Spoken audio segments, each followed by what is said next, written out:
بسم اللہ الرحمن الرحیم۔ پیارے بچوں، کینٹیب پبلشر کی طرف سے آپ کو خوش آمدید۔ پیارے بچوں، کلاس 3 کی اردو کے لیے جو کتابیں آپ کے پاس ہونی چاہیے ان میں سب سے پہلے اردو کی کتاب آپ کے پاس ہونی چاہیے، اس کے ساتھ اردو کی عملی کتاب یعنی ورک بک، اور مشق کو حل کرنے کے لیے اردو کا ریسورس پیک، اور چھٹیوں کے کام کے لیے سمر پیک آپ کے پاس ہونا چاہیے۔ آج ہمارا سبق نمبر 2 اور اس کا ہم لیکچر نمبر 2 پڑھیں گے، جس میں ہم نعت کی تشریح کریں گے اور کچھ ساتھ مشکل الفاظ کے معنی بھی، اور ظاہر ہے آپ کو گھر کا کام بھی اس میں دیا جائے گا۔ تو سب سے پہلے بات کرتے ہیں آج کے SLOs کی، یعنی حاصلات تعلم کی۔ بچوں، ہمارا پہلا SLO ہے سن کر باتوں کا تجزیہ کر سکے اور سوالوں کا جواب دینے کے لیے تیار ہو سکے، اور دوسرا SLO ہے ہمارا سن کر از خود پڑھنے لکھنے کے لیے راغب ہو سکے۔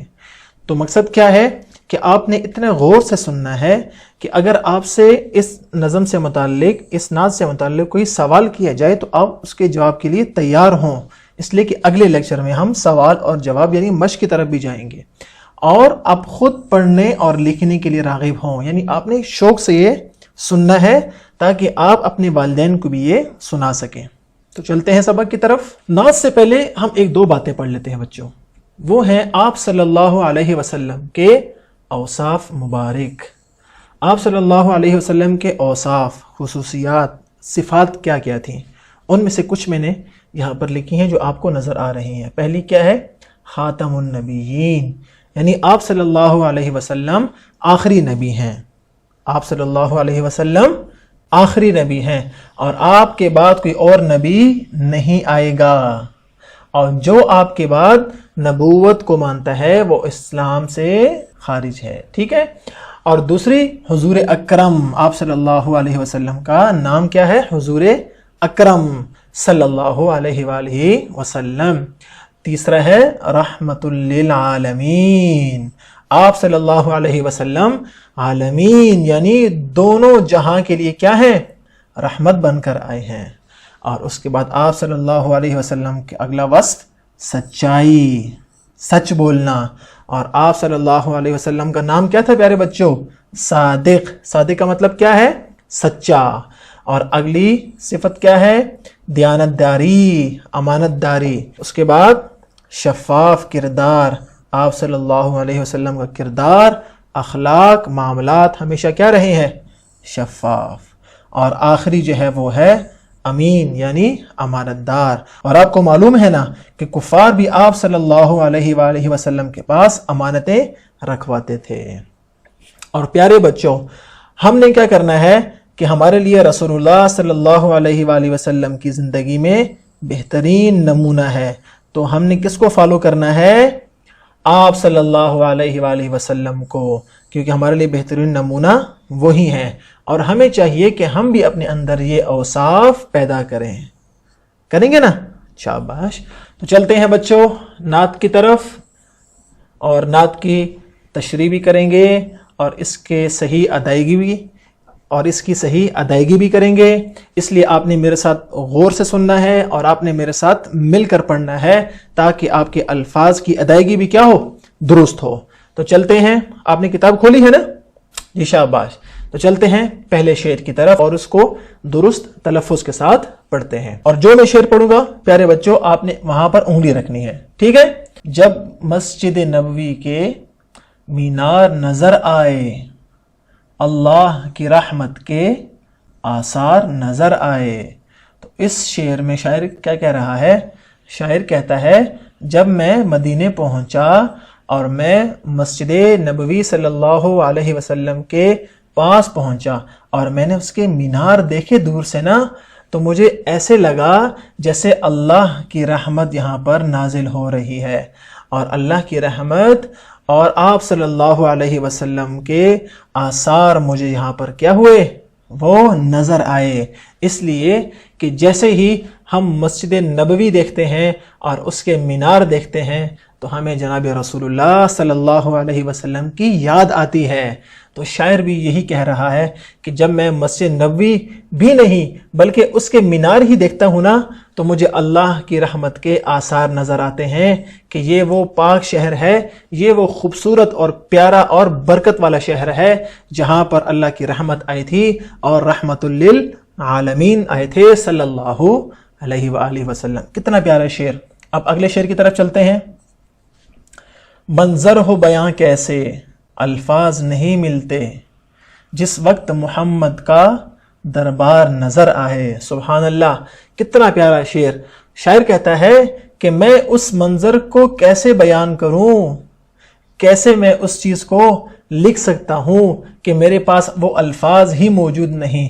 وہ اتنا پیارا منظر ہے، وہ اتنی پیاری چیز ہے کہ جب آپ صلی اللہ علیہ وسلم کا دربار نظر آتا ہے اور ہم مسجد کے اندر داخل ہوتے ہیں اور وہ تمام جگہ دیکھتے ہیں جہاں پر آپ صلی اللہ علیہ وسلم کا دربار لگا کرتا تھا اور صحابہ کرام وہاں ہوتے تھے اور خود آپ صلی اللہ علیہ وسلم وہاں ہوتے تھے، تو شاعر کہتا ہے میں اس منظر کو بیان نہیں کر سکتا، اس لیے کہ میرے پاس الفاظ ہی نہیں ہیں اس کی تعریف کے لیے۔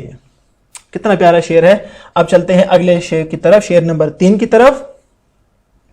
بس یاد رہا اتنا سینے سے لگی جالی، پھر یاد نہیں کیا کیا انوار نظر آئے۔ سبحان اللہ، بہت پیارا شعر شاعر نے کہا ہے۔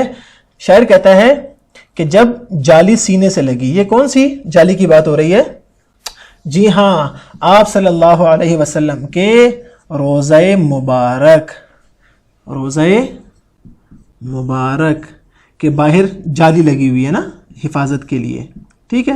اور جتنے بھی لوگ حج کرنے جاتے ہیں، عمرہ کرنے جاتے ہیں، تو جب وہ مدینے جاتے ہیں تو اس جالی سے آپ صلی اللہ علیہ وسلم کی محبت میں اس جالی کو پکڑ لیتے ہیں اور دعائیں کرتے ہیں، درود شریف پڑھتے ہیں، آپ صلی اللہ علیہ وسلم پر صلاۃ و سلام پڑھتے ہیں۔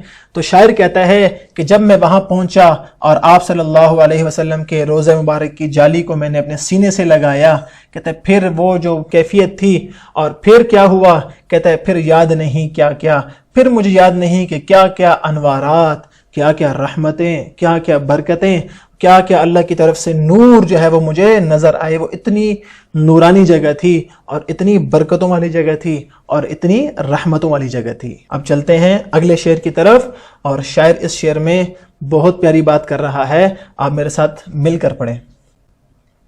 دکھ درد کے ماروں کو غم یاد نہیں رہتے، جب سامنے آنکھوں کے غمخوار نظر آئے۔ شاعر اس میں بہت پیاری بات کر رہا ہے، کہتا ہے جو آدمی جس کو دکھ ہو، جس کو درد ہو یعنی تکلیف ہو اور دکھ اور درد کا مارا ہو اور اس کو غم ہو، تو پھر کہتا ہے اس کو غم یاد نہیں رہتے۔ کب؟ جب سامنے آنکھوں کے غمخوار نظر آئے۔ غمخوار کا مطلب کیا ہے؟ غمخوار کا مطلب ہے غم کو کم کرنے والا، آپ کی پریشانیوں کو، دکھوں کو، درد کو، تکلیف کو کم کرنے والا۔ اور غمخوار سے مراد کیا ہے؟ محمد صلی اللہ علیہ وآلہ وسلم، کہ جب لوگ اپنی تکالیف، دکھ اور درد لے کر آتے اور جب آپ صلی اللہ علیہ وسلم کا دیدار کر لیتے تو وہ اپنی تمام پریشانیاں، دکھ اور تکلیف بھول جاتے تھے۔ اب اگلے شعر میں، مکے کی فضاؤں میں، طیبہ کی ہواؤں میں، ہم نے تو جدھر دیکھا سرکار نظر آئے۔ یہاں پر دیکھیں دو باتیں کی ہیں، مکے کی فضاؤں میں یعنی مکہ، طیبہ کی ہواؤں میں یعنی مدینہ۔ تو شاعر کہتا ہے کہ مکہ ہو یا مدینہ، دونوں جگہ پر ہم نے تو جدھر دیکھا، ہم نے جہاں بھی دیکھا، چاہے وہ مسجد حرام تھی، چاہے وہ بیت اللہ، چاہے وہ مسجد نبوی، چاہے وہ آب زمزم، چاہے وہ لوگوں کا طواف کرنا، چاہے لوگوں کا نمازیں پڑھنا، تو شاعر کہتا ہے ہم نے تو جدھر دیکھا سرکار نظر آئے۔ ہر جگہ پر ہمیں آپ صلی اللہ علیہ وسلم ہی نظر آئے، گویا ہم جہاں بھی دیکھتے تھے ہمیں محمد صلی اللہ علیہ وآلہ وسلم ہی یاد آتے تھے۔ اور آخری شعر تو بہت کمال کا ہے، وہ شاعر کہہ رہا ہے، چھوڑ آیا ظہوری میں دل و جان مدینے میں، اب جینا یہاں مجھ کو دشوار نظر آئے۔ یعنی شاعر کہہ رہا ہے کہ میں جب سے مدینہ گیا ہوں اور مدینے سے میں اگرچہ واپس آ چکا ہوں لیکن میرا دل بھی وہیں ہے اور میری جان بھی وہی اٹکی ہوئی ہے. اب میں اگرچہ وہاں سے واپس آ چکا ہوں لیکن اب مجھے یہاں جینا اور زندگی گزارنا دشوار ہے. دشوار یعنی مشکل ہے. یعنی شاعر کہہ رہا ہے کہ مجھے مدینے سے اتنی محبت ہو گئی ہے کہ میں اگرچہ مدینے سے واپس آ گیا ہوں لیکن میرا دل ابھی بھی وہاں اٹکا ہوا ہے اور میری جان ابھی بھی وہاں اٹکی ہوئی ہے اور میرا دل کرتا ہے کہ میں ابھی یہاں سے اڑ کر واپس مدینہ چلا جاؤں. اور جب سے مدینہ سے دور ہوا ہوں مجھے اپنی زندگی اور یہاں پر جینا مجھے بہت مشکل لگتا ہے. دیکھیں کتنی پیاری نعت تھی. اس شاعر نے اس نعت میں کتنی پیاری آپ صلی اللہ علیہ وسلم سے محبت کا اظہار کیا ہے. تو ہمیں بھی پیارے بچوں آپ صلی اللہ علیہ وآلہ وسلم سے محبت کا اظہار کرنا چاہیے. ہمیں بھی چاہیے کہ آپ صلی اللہ علیہ وسلم پر، ان کے نام پر اور ان کی عزت کے لیے اپنا سب کچھ قربان کرنے کے لیے ہمیشہ تیار ہوں. اور ہم آخر میں سلام پیش کرتے ہیں اس شاعر کو، محمد علی ظہوری صاحب کو، جس نے اتنی پیاری نعت آپ کے سامنے پیش کی. تو بچوں اس کے بعد نعت کے کچھ مشکل الفاظ اور ان کے معنی، اگرچہ میں نے کافی سارے الفاظ کے معنی میں نے وہیں بتا دیے ہیں لیکن یہاں پر کچھ اور بھی آپ کو بتا دیتے ہیں. سب سے پہلا لفظ ہے آثار. کیا ہے؟ آثار، جس کا معنی ہے نشانی. اور دوسرا لفظ ہے منظر. منظر کا مطلب جس کو دیکھا جائے یعنی نظارہ کیا جائے جس کا.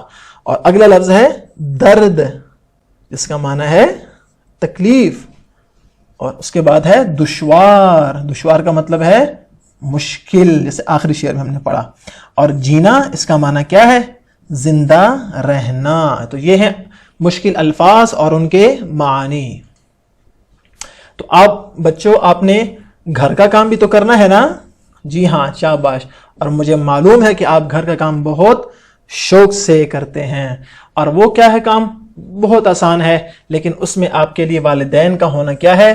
بہت ضروری ہے. اور یہ والدین کی ذمہ داری ہے کہ وہ بچوں کو یہ کام کروائیں جو آپ کی ورک بک میں دیا گیا ہے. اور وہ کام کیا ہے؟ سوال کی طرف آئیں. ذیل میں دیے گئے حصہ الف، اس کی بات ہو رہی ہے، ٹھیک ہے؟ حصہ الف کے اشعار والدین بچے کو روانی اور لے سے سنائے. جیسے میں نے آپ کو سنایا تو یہ والا حصہ والدین بچوں کو سنائیں گے، ٹھیک؟ اور حصہ بے یعنی یہ والا، یہ اشعار 4 حصہ بے کے نعتیہ اشعار بچہ روانی اور ترنم سے والدین کے سامنے پڑھے. یعنی یہ والے اشعار جو ہیں حصہ الف والے وہ والدین سنائیں گے، ٹھیک؟ اور بچے سنیں گے. دیکھیں سننے کی ایکٹیویٹی ہو جائے گی. اور یہ والا جو حصہ ہے یہ بچے پڑھیں گے اور والدین سنیں گے.